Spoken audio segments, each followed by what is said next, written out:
नमस्कार दोस्तों, स्वागत है आप सबका मेरी चैनल सिविल इंजीनियरिंग फोरम में।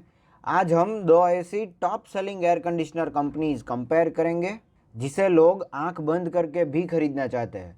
पर इस वीडियो को देखने के बाद आप ये तय कर सकोगे कि इन दोनों कंपनीज में से कौन सी कंपनी का एसी आपको खरीदना चाहिए। तो ये दोनों कंपनीज है मित्सुबिशी हेवी इंडस्ट्रीज और ओ जनरल। तो अगर आप इन दोनों में कंफ्यूज्ड है तो ये वीडियो पूरा देखें, क्योंकि इसमें मैंने पूरा कंपैरिजन दिखाया है, जैसे कि इनके compressors, cooling efficiency, power savings, इनकी प्राइस, आईएसईआर रेटिंग्स, वारंटी, ड्यूरेबिलिटी और बहुत सी चीज़ें। फिर हमने इंडिविजुअली इन दोनों एसी के फीचर्स को रेटिंग दिए हैं और आखिर में एक कंक्लूडिंग रिमार्क दिया है जिसके बेसिस पर आप ये डिसाइड कर सकोगे कि आपकी रिक्वायरमेंट के अनुसार इनमें से कौन सी कंपनी का एसी आपको खरीदना चाहिए। तो चलिए बिना आपका टाइम वेस्ट किए हम जल्दी से ये कंपैरिजन शुरू करते हैं। सबसे पहले हम बात करेंगे एसी के मॉडल की। तो पहले मैं आप लोगों को ये बता देना चाहूँगा कि वैसे तो ये जनरल वीडियो है, not targeting any particular model, पर रेफरेंस के लिए मैंने सेम कैटेगरी के दोनों कंपनीज में मॉडल कंपेयर किए हैं। तो मित्सुबिशी हेवी इंडस्ट्रीज़ का ये मॉडल है SRK18YLS और ओ जनरल का मॉडल नेम है ASGG18C1CAB। ये दोनों एसी सेम कैटेगरी के हैं। एक तो ये इन्वर्टर एसी है, 4 स्टार है और 1.5 टन कैपेसिटी वाले हैं। इन दोनों मॉडल्स को रेफरेंस लेके हम एक्चुअली ये दोनों कंपनीज को कंपेयर करेंगे। अब मॉडल के बाद हम कंपेयर करेंगे कवरेज को, मतलब कि 1.5 टन कैपेसिटी के ये दोनों एसी कितने एरिया वाले रूम में एफिशिएंटली वर्क करेंगे। तो अगर आपका रूम या फिर ऑफिस 160 से लेके 170 स्क्वायर फीट तक का है तो ये दोनों एसी इसमें इफेक्टिवली वर्क करेंगे। अब हम कंपेयर करेंगे ये दोनों एसी के कंप्रेसर्स को। तो पहले मैं आपको ये बता दूं कि इन दोनों ही एसी में ड्यूअल रोटरी टाइप वाला कंप्रेसर लगा हुआ है। मित्सुबिशी हैवी इंडस्ट्रीज़ में कंप्रेसर का नाम है डीसी पाम इन्वर्टर टेक। ये कंप्रेसर एनर्जी सेविंग्स और स्मूथ ऑपरेशन को फोकस करता है। फिर ओ जनरल में ड्यूअल रोटरी टाइप वाला कंप्रेसर है। तो ये कंप्रेसर रूम के अंदर कंफर्ट मेंटेन करने पे फोकस करता है और इसका मेन टारगेट है कूलिंग एफिशिएंसी। तो चलिए हम बात करते हैं इन दोनों कंपनीज के एसी की कूलिंग एफिशिएंसी की। तो मित्सुबिशी हैवी इंडस्ट्रीज़ इसमें थोड़ा पीछे रह जाता है। इसकी रूम ठंडा करके टेम्परेचर मेंटेन करने की एफिशिएंसी ओ जनरल के मुकाबले थोड़ी कम है, पर फिर भी बाकी सभी कंपनीज के मुकाबले इसे बहुत अच्छी हम बोल सकते हैं। पर ओ जनरल में हमें मिल जाता है हाई डेंसिटी हीट एक्सचेंजर, जिसकी मदद से अंदर की गर्म हवा भी जल्दी से बाहर निकल जाती है और एक एफिशिएंट कंप्रेसर की वजह से ठंडी हवा इंडोर यूनिट से एफिशिएंटली आती है।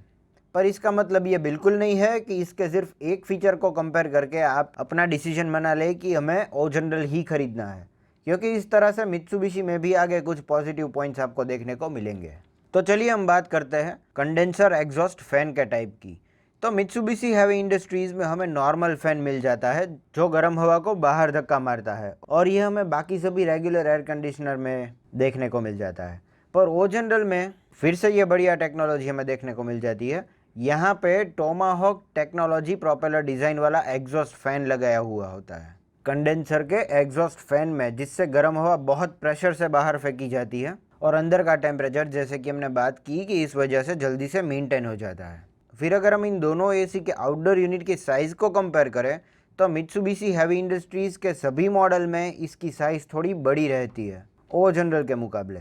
पर इस आउटडोर यूनिट की साइज़ से ज़्यादा कोई फ़र्क नहीं पड़ता। हमारा मेन कंसर्न होना चाहिए कूलिंग एफिशिएंसी, पावर कंजम्पशन और वॉइस लेवल से। तो चलिए अब बात करते हैं पावर कंजम्पशन की। तो यहाँ पे मित्सुबिशी हैवी इंडस्ट्रीज़ बीट कर जाता है ओ जनरल को। ये कंपैरेटिवली कम पावर इस्तेमाल करता है और आपका इलेक्ट्रिसिटी बिल बचाता है। ओ जनरल का पावर कंजम्पशन हम इसकी कूलिंग एफिशिएंसी के मुकाबले एवरेज बोल सकते हैं। चलिए थोड़ा डिटेल में हम ये पावर कंजम्पशन को समझ लेते हैं। पर्टिकुलरली इन दोनों मॉडल्स की बात करें तो मित्सुबिशी हैवी इंडस्ट्रीज़ का ये मॉडल 1495 वॉट्स यूज़ करता है, और इसका मतलब है कि अगर इसे फुल एफिशिएंसी के साथ 1 घंटे तक चालू रखा जाए तो ये 1.49 यूनिट इलेक्ट्रिसिटी इस्तेमाल करता है। और ओ जनरल का ये मॉडल 1580 वॉट यूज़ करता है। तो मतलब फुल एफिशिएंसी के साथ अगर इसे चालू रखा गया तो ये 1 घंटे में 1.58 यूनिट कंज्यूम करेगा। तो अब मैं आपको ये सीधे सीधे समझा देता हूँ कि इन दोनों एसी को 1 घंटे तक चालू रखने पर हमें 80 पैसे का डिफरेंस देखने को मिलेगा। ओ जनरल में 1 घंटे एसी चालू रखने का 80 पैसा बिल ज़्यादा आएगा। तो इस हिसाब से अगर साल में आप 4 महीने भी एसी इस्तेमाल करते हैं और हर रोज़ 6 घंटे चालू रखते हैं तो 15 साल तक ये एसी यूज़ करने पे आपको इन दोनों का डिफरेंस ज़्यादा से ज़्यादा 10,000 रुपये आ सकता है। मतलब ओ जनरल इस्तेमाल करने पे 15 साल पे 10,000 रुपये बिल ज़्यादा आ सकता है। तो अब आप ये सोच सकते हैं कि 15 साल में 10,000 रुपये का डिफरेंस है, तो आपको पावर कंजम्पशन के पीछे भागना चाहिए या नहीं। और इसके बेसिस पे हम नेक्स्ट क्राइटेरिया कंपेयर करेंगे, वो है ISEER रेटिंग। इन शॉर्ट में आपको समझाऊँ तो ISEER मतलब Indian seasonal energy efficiency ratio के अनुसार 5 में से रेटिंग दिए जाते हैं बेस्ड ऑन ये कितनी जल्दी हमारा रूम ठंडा करता है, मतलब इसकी कैपेसिटी, और इसके लिए कितना पावर इस्तेमाल करता है। इन दोनों को कंसीडर करके जो रेटिंग मिलते हैं इसे ISEER रेटिंग बोलते हैं। तो यहाँ पे भी मित्सुबिशी हेवी इंडस्ट्रीज ओ जनरल को बीट कर जाता है। इसका रेटिंग है 4.49 आउट ऑफ 5 और ओ जनरल का रेटिंग है 4। फिर हम बात करेंगे एयर फ्लो की, मतलब कि कितनी दूरी तक ये दोनों एसी हवा को फोर्स के साथ फेंक सकते हैं। तो मित्सुबिशी हेवी इंडस्ट्रीज़ की रेंज 20 मीटर्स की है और ओ जनरल की थोड़ी इससे ज़्यादा है, ये 25 मीटर्स तक हवा को थ्रो कर सकता है, और ये फैन स्पीड अगर हमने फुल रखी हो तो। नेक्स्ट हम बात करेंगे इन दोनों एसी के इंडोर यूनिट से आने वाले आवाज़ की, मतलब इनके नॉइज़ लेवल की। तो मित्सुबिशी हेवी इंडस्ट्रीज़ अगर फुल कैपेसिटी के साथ ऑन रखे तो इसका आवाज़ अंदर 45 डेसिबल, जो कि यूनिट है साउंड का, उतना सुनाई पड़ता है, और वो जनरल 40 डेसिबल तक सुनाई देता है। जितने ज़्यादा डेसिबल उतना ज़्यादा नॉइस लेवल, सिंपल है। पर स्पेसिफिकली अगर हम एसी की बात करें तो इसकी आवाज़ 50 डेसिबल से ज़्यादा नहीं होनी चाहिए। अगर ये 50 डेसिबल से ज़्यादा है तो ये यूज़र्स के लिए डिस्कम्फर्ट क्रिएट कर सकता है। तो इस हिसाब से इन दोनों ही एयर कंडीशनर्स को हम साइलेंट बोल सकते हैं। फिर सर्विस इन दोनों ही कंपनीज़ की बेहतरीन है और इसके पार्ट्स मार्केट में ईजिली अवेलेबल हैं। फिर नेक्स्ट है वारंटी। तो ये दोनों कंपनीज़ में हमें 1 ईयर कॉम्प्रिहेंसिव वारंटी और 5 ईयर्स ऑन कंप्रेसर वारंटी मिल जाती है। अब नेक्स्ट पॉइंट है ड्यूरेबिलिटी, मतलब एक बार आपने ये एसी खरीदा तो ये कितने साल तक टिक सकता है। तो ये दोनों ही कंपनीज़ के एसी अगर आप टाइमली, मतलब हर साल फुल सर्विस कराते हैं तो बेस्ड ऑन यूज़र रिव्यूज़ ये 15 साल तक टिक जाते हैं। फिर अगर इन दोनों एसी के एक्स्ट्रा फीचर्स की बात करें तो मित्सुबिशी हेवी इंडस्ट्रीज़ के ब्लोअर में एंटी माइक्रोबियल ट्रीटमेंट की हुई होती है, जिससे मोल्स और बैक्टीरियाज फिल्टर हो जाते हैं और रूम में हमें क्लीन एयर मिल जाती है ब्रीथ करने के लिए। और ओ जनरल के एसी में जो एक्स्ट्रा फीचर है वो है इसके इंडोर यूनिट के इवोपरेटर पाइप्स में हमें एपॉक्सी कोटिंग मिल जाता है। इससे क्या है कि जंग लगने के चांसेस कम हो जाते हैं और लीकेजेस वगैरह देखने को नहीं मिलता। और अब हम आते हैं इन दोनों ही कंपनीज़ के कॉस्ट कंपैरिजन पे। तो पर्टिकुलरली मित्सुबिशी हेवी इंडस्ट्रीज़ का ये मॉडल 58,500 रुपीज़ के अराउंड मिल जाता है और ओ जनरल का ये मॉडल 62,000 के अराउंड में। तो जैसे कि ये सेम कैटेगरी के मॉडल में मित्सुबिशी हेवी इंडस्ट्रीज़ का मॉडल हमें तकरीबन 3500 रुपीज़ सस्ता मिल जाता है, वैसे ही बाकी सभी सेम कैटेगरीज के इन दोनों ही कंपनीज़ के बीच में अगर हम कंपेयर करें तो तकरीबन इतना ही डिफरेंस आपको देखने को मिलेगा। तो यहाँ पे मतलब मित्सुबिशी हेवी इंडस्ट्रीज़ में एसी थोड़ा सस्ता मिल जाता है। तो ये हो गई बात इनके सभी स्पेसिफिकेशन के कंपैरिजन की, और हमने जो कंपैरिजन किया है उसके आधार पे अब हम रेटिंग्स देखेंगे। तो पहले हम रेटिंग देंगे पावर कंजम्पशन और इकोनॉमी को। तो यहाँ पे मित्सुबिशी हेवी इंडस्ट्रीज़ को मिल जाते हैं 5 आउट ऑफ 5 स्टार और ओ जनरल को हम देंगे 4 आउट ऑफ 5 स्टार, क्योंकि क्लियरली हमने पावर कंजम्पशन का ये कंपैरिजन देख लिया, इलेक्ट्रिसिटी बिल का कंपैरिजन देख लिया और एसी की प्राइस का भी कंपैरिजन हमने देख लिया। तो यहाँ पे मित्सुबिशी हेवी इंडस्ट्रीज़ ओ जनरल को बीट कर जाता है।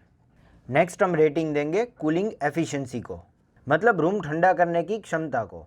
तो इसमें मित्सुबिशी हेवी इंडस्ट्रीज़ को मिल जाते हैं 4 आउट ऑफ 5 स्टार और ओ जनरल को 5 आउट ऑफ 5 स्टार। तो यह है बेस्ड ऑन द कंप्रेसर और इसकी डिज़ाइन जिसकी हमने बात की। ओ जनरल फोकस करता है कूलिंग पे, तो इसलिए यह मित्सुबिशी हेवी इंडस्ट्रीज़ को यहाँ पे बीट कर जाता है। नेक्स्ट हम बात करेंगे इनकी ड्यूरेबिलिटीज़ की, मतलब ये एसी कितने टिकते हैं। तो जैसा कि मैंने बताया ये दोनों एसी टाइमली अगर हम सर्विस करें तो ये 15 साल तक टिक सकते हैं। तो इसलिए ये दोनों कंपनीज़ को यहाँ पे 5 आउट ऑफ 5 स्टार मिल जाते हैं। Next based on full comparison हम रेटिंग देंगे वैल्यू फॉर मनी को। तो इसके बेसिस पे आप ये डिसाइड कर सकोगे कि कौन सा एसी बेहतर है। तो यहाँ पे इन दोनों कंपनीज़ को मिल जाता है 5 आउट ऑफ 5 स्टार, तो मतलब ये दोनों कंपनीज़ आउटस्टैंडिंग है। तो अब क्वेश्चन आता है आपके लिए कौन सा एसी बेहतर है। तो based on the concluding remark जो हम देखेंगे, उसे देखने के बाद आप ये क्लियर हो जाओगे कि आपके लिए कौन सा एसी बेहतर है।